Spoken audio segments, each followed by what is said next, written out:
উড়িষ্যা। যে নামটি শুনলে প্রথমেই আমাদের মনে আসে সমুদ্রের কথা, কিন্তু এর বাইরেও অনেক অজানা প্রাকৃতিক রহস্য লুকিয়ে আছে এই রাজ্যের প্রতিটি কোনায় কোনায়। পাহাড়, জঙ্গল, নদী, ঝর্ণা, কি নেই এখানে। আজ আমি আপনাদের নিয়ে যাব এমন একটি জায়গায় যেখানে গেলে আপনারা দেখতে পাবেন প্রকৃতি কিভাবে তার রূপ ঢেলে সাজিয়েছে। হ্যাঁ, আজ আমি চলেছি উড়িষ্যার খাদাধর ঝর্ণা দেখতে, যেটি কেওনঝড় জেলায় অবস্থিত। দুপাশের অসাধারণ প্রাকৃতিক পরিবেশ দেখতে দেখতে কখন যে পৌঁছে গেছি খেয়ালই করিনি। গাড়ি পিছু 100 টাকা এন্ট্রি ফি দিয়ে আমরা ঢুকে গেলাম ভেতরে। যদিও এখানেই গাড়ি রাখার ব্যবস্থা, কিন্তু আজ গাড়ির সংখ্যা কম হওয়ায় আমরা আরেকটু সামনে অবধি এগিয়ে যেতে পারব। কেওনঝড় রেলওয়ে স্টেশন থেকে এই জায়গাটির দূরত্ব প্রায় 58 কিলোমিটার, আর সময় লাগবে ঘন্টা দেড়েক। স্টেশনের বাইরে প্রচুর গাড়ি আছে, পছন্দ মতো একটি গাড়ি ভাড়া করুন আর মাত্র 1.5 ঘন্টায় পৌঁছে যান এই সুন্দর একটা প্রাকৃতিক ঝর্ণায়।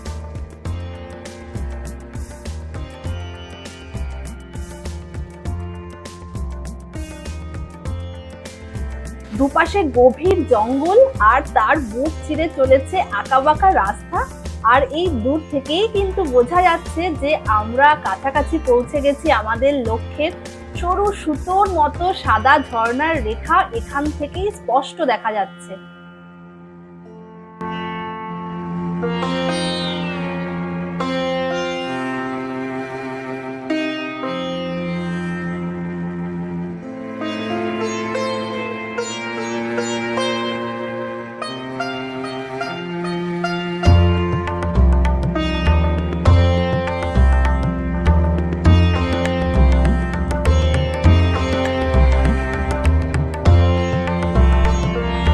পার্কিং এ গাড়ি রেখে দিয়েছি, বেশ ভালোই বড় পার্কিং।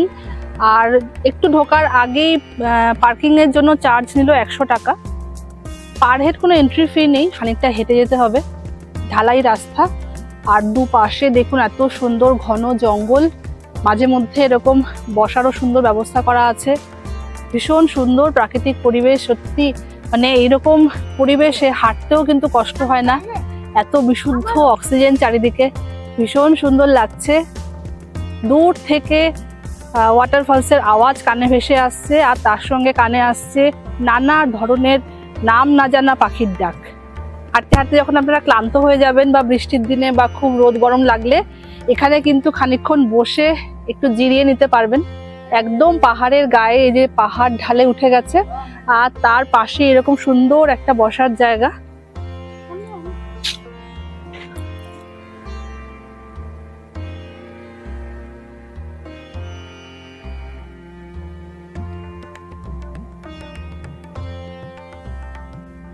এইদিকে ঢালু পাহাড়ি রাস্তা পেরিয়ে এবার এখানে রয়েছে সিঁড়ি। সিঁড়ির পাশেও বসার জায়গা রয়েছে, আর এই পাশে রয়েছে সুন্দর হাতল, ঠিক মনে হচ্ছে কাঠের গুঁড়ি দিয়ে বা গাছের ডাল দিয়ে তৈরি। এখনই বলতে পারছি না। সিঁড়িগুলো দেখুন অনেকটা করে চওড়া আর একদম পাতলা, মানে হাঁটুতে যাদের প্রবলেম আছে, পায়ে ব্যথার সমস্যা আছে, তাদের কিন্তু উঠতে কোনো কষ্ট হবে না। একটু করে উঠবেন, চাইলে পাশে একটু জিরিয়ে নেবেন। কতগুলো সিঁড়ি আছে এখনই আমি কিন্তু আপনাদেরকে বলতে পারছি না। ওপরে উঠবো, ওপরে ওঠার পরে বলবো কতগুলো সিঁড়ি পেরিয়ে ওপরে উঠে আসলাম।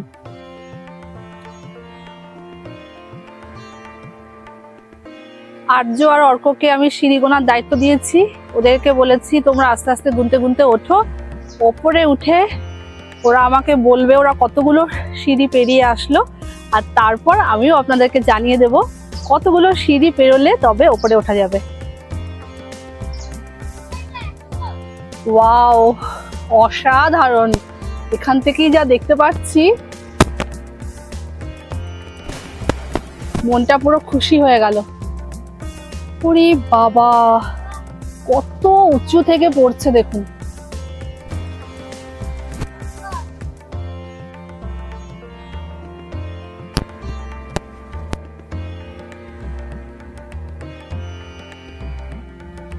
একশোটার বেশি সিঁড়ি পেরিয়ে গেছি, এখনো অনেকটা সিঁড়ি বাকি আছে। ওপরে উঠলে ফাইনালি বুঝতে পারবো কতগুলো সিঁড়ি পেরোলাম। আমি কথা বলতে বলতে হাঁপিয়ে গেছি। তবে প্রথম দিকে সিঁড়িগুলো যতটাই পাতলা ছিল ওপরের দিকে কিন্তু অতটা পাতলা নয়, বেশ উঁচু, উঠতে কিন্তু ভালোই কষ্ট হচ্ছে।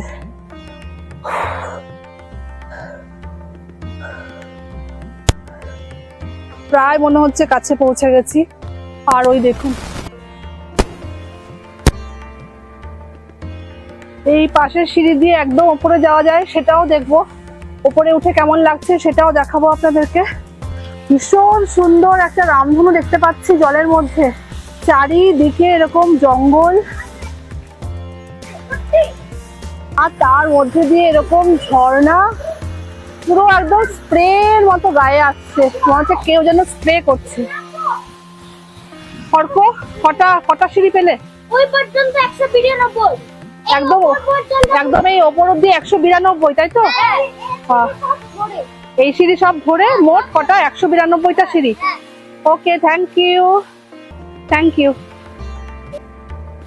মানে কি বলবো, অবিশ্বাস্য সুন্দর একটা ঝর্ণা। এত সুন্দর ঝর্ণা আমি এর আগে দেখেছি বলে আমার মনে হয় না। মেঘালয়তে প্রচুর ঝর্ণা দেখেছি, আরো অনেক জায়গায় অনেক ঝর্ণা দেখেছি, কিন্তু এই খাদাধরের মতো এত সুন্দর একটা ঝর্ণা, তার মধ্যে ওই দেখুন এই পাশে রামধনু হচ্ছে, আর পুরো জলটা ওপর থেকে মনে হচ্ছে কেউ স্প্রে করছে। মানে এদিক থেকে এত হাওয়া দিচ্ছে, এই যে পেছনে পাহাড়ের গায়ে সেই হাওয়াটা ধাক্কা লাগছে, আর পুরো জলটা সেই হাওয়ার ধাক্কায় ছিটে গায়ে পুরো স্প্রের মতো আসছে।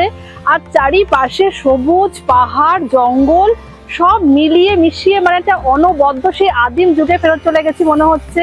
এত সুন্দর ঝর্ণা, মানে কল্পনাতীত, অবিশ্বাস্য। আমি ভাবতে পারিনি যে সত্যি খাদাধর ঝর্ণাটা শুনেছিলাম খুবই সুন্দর, উড়িষ্যার একটা বিখ্যাত ঝর্ণা, অনেক উঁচু, প্রায় 500-600 ফুট হাইট ওপর থেকে পড়ছে দেখে যা মনে হচ্ছে। আর এই হিলটাও খাদাধর হিল, কিন্তু আমার ধারণা ছিল না যে জায়গাটা এতটা সুন্দর, এতটা তার মোহময়ী রূপ। মানে সত্যি কি বলবো, এসে মন ভরে গেছে। অনেকক্ষণ এখানে থাকতে ইচ্ছা করছে, খুব তাড়াতাড়ি যাচ্ছি না, অনেকটা সময় কাটিয়ে এখান থেকে ফিরবো। ইচ্ছে ছিল আধ ঘন্টা থাকবো, কিন্তু এখন দেখছি যা সৌন্দর্য এই জায়গার, আধ ঘন্টা থেকে মন ভরবে না, আরো বেশি সময় কাটাবো। এবার এই সিঁড়ি দিয়ে একদম ঝর্ণার কাছে যাব। আর দেখে যা মনে হচ্ছে, একটু আগেও কিছু মানুষজনকে দেখলাম, তারা এখান থেকে স্নান করে উঠেছেন। আর অনেকের কাছে শুনেছিলাম খাদাধরে নাকি স্নান করা যায়, দেখেও তাই মনে হচ্ছে। পুরি বাবা, পুরো ভিজে যাচ্ছি, এত ঝর্ণার জলের হাওয়া পুরো স্প্রের মতো আসছে, আমি নিজেই পুরো ভিজে যাচ্ছি। একদম কাছে যাব, কাছ থেকে দেখবো।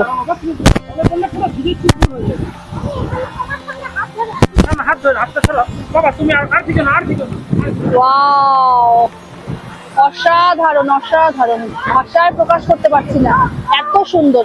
যখন আমরা প্রথম আসলাম তখন কিন্তু ঝর্ণাটা একটা সরু জায়গা দিয়ে পড়ছিল, কিন্তু এখন যত সময় যাচ্ছে হাওয়ার বেগ বাড়ছে, আর দেখুন কতটা জায়গা জুড়ে পুরো জল পড়ছে। এই জায়গাগুলোর জল কিন্তু 10 মিনিট আগেও ছিল না, এখন হাওয়ার গতিবেগ বাড়ছে, তার সাথে কিন্তু ঝর্ণাটা আস্তে আস্তে ছড়িয়ে যাচ্ছে, এরকম চারিদিক ছড়িয়ে যাচ্ছে।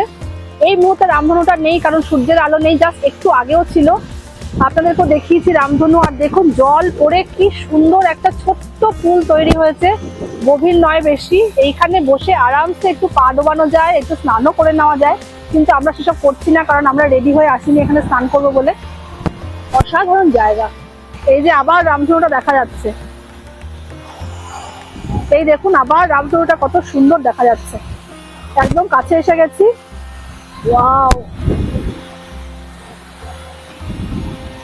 একটা ইনফরমেশন খুব ইম্পর্টেন্ট যেটা আপনাদেরকে দিয়ে দিচ্ছি, খাদাধরে আসতে কিন্তু অবশ্যই এক সেট জামা কাপড় এক্সট্রা সাথে রাখবেন। একদম নিচে ওয়াটারফলসের কাছে গেলে জলের যা হাওয়া দিচ্ছে এবং যেভাবে স্প্রে হয়ে জল গায়ে আসছে, পুরো কিন্তু ভিজে যাবেন। আমার অবস্থা দেখে বুঝতে পারছেন আমি কিন্তু পুরো ভেজা, পুরো ভিজে গেছি, তার সাথে ক্যামেরা মোবাইল সব ভিজে গেছে। আর যারা একটু বেশি অ্যাডভেঞ্চারাস তারা কিন্তু চাইলে এখানে স্নানও করে নিতে পারেন, সেই জন্য সাথে একটু এক্সট্রা জামা কাপড়, একটা টাওয়েল সাথে রাখবেন, খুব ভালো করে কিন্তু এই জায়গাটা এনজয় করতে পারবেন। এদিকে কয়েকটা সিঁড়ি আছে, সিঁড়ি দিয়ে ওপরে আরো খানিকটা উঠে গিয়ে সেখান থেকেও ওয়াটারফলসের খুব সম্ভবত একটা ভালো ভিউ পাওয়া যাবে। সেদিকটা যাই, উঠি, দেখি কেমন লাগে দেখতে। এটা একদম পাহাড়ের গা দিয়ে ওপরে উঠেছে সিঁড়িটা, দুপাশে কিন্তু কোনো রেলিং নেই, একটু সাবধানে উঠতে হবে দেখে দেখে, আর সিঁড়িগুলো যথেষ্ট উঁচু। বাহ, এখানে ভীষণ সুন্দর একটা ভিউ পয়েন্ট করা আছে। চারপাশটা রেলিং করা আছে।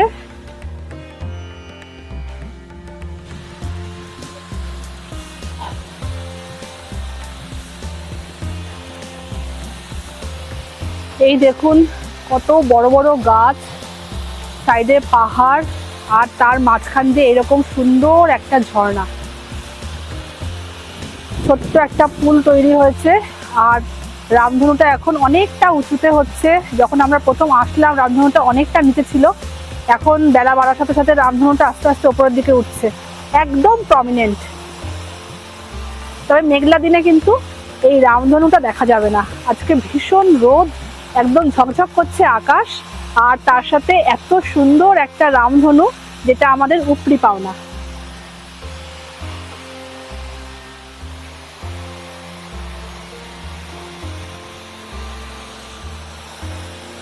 ওই সিঁড়ি দিয়ে, ওই যে সিঁড়ি দেখতে পাচ্ছেন, একদম ওই নিচে গেছিলাম, গিয়ে আমি তো পুরো একদম ভিজে স্নান। আর এখন আবার ওপরে উঠে এসে একটু রোদে নিজেকে শুকিয়ে নেওয়ারও চেষ্টা করছি, আর তার সাথে ওপর থেকে ভিউটা কেমন সেটাও আপনাদের সাথে একটু শেয়ার করে দিচ্ছি। প্রায় ঘন্টা দেড়েক খাদা ধরে কাটিয়ে এবার আবার ফেরার পালা। আবার প্রায় 200টা সিঁড়ি ভেঙে নিচে নামা। তবে এই সিঁড়ি ভাঙার কষ্ট সেটা কিন্তু কিছুই না উপরে উঠে যা দেখেছি, বা আপনারা যারা নেক্সট আসবেন, যা উপরে গিয়ে দেখবেন, তার কাছে কিন্তু এই সিঁড়ি ভেঙে নিচে নামা বা উপরে ওঠার কষ্টটা অতি তুচ্ছ বলে মনে হবে। এখানে যদি আপনারা আসেন, একটু সকালের দিকে আসার চেষ্টা করবেন, একটু রোদ থাকলে খুব ভালো করে রামধনুটা দেখতে পাবেন। আপনারা যারা এর আগে খাদাধরে এসেছেন, তাদের কেমন লেগেছে এই ওয়াটারফলসটা, বা আপনাদের অভিজ্ঞতা কেমন, অবশ্যই আমার সাথে শেয়ার করবেন। আর যারা আগামীতে আসতে চলেছেন, তারা এখানে আসার পরেও আপনাদের কেমন লাগলো, আমি যেরকম বললাম আমার অভিজ্ঞতার সাথে আপনাদের অভিজ্ঞতা মিললো কিনা, বা আপনাদের অন্যরকম কোনো অভিজ্ঞতা হলো কিনা, সেটাও কিন্তু আমার সাথে শেয়ার করতে ভুলবেন না।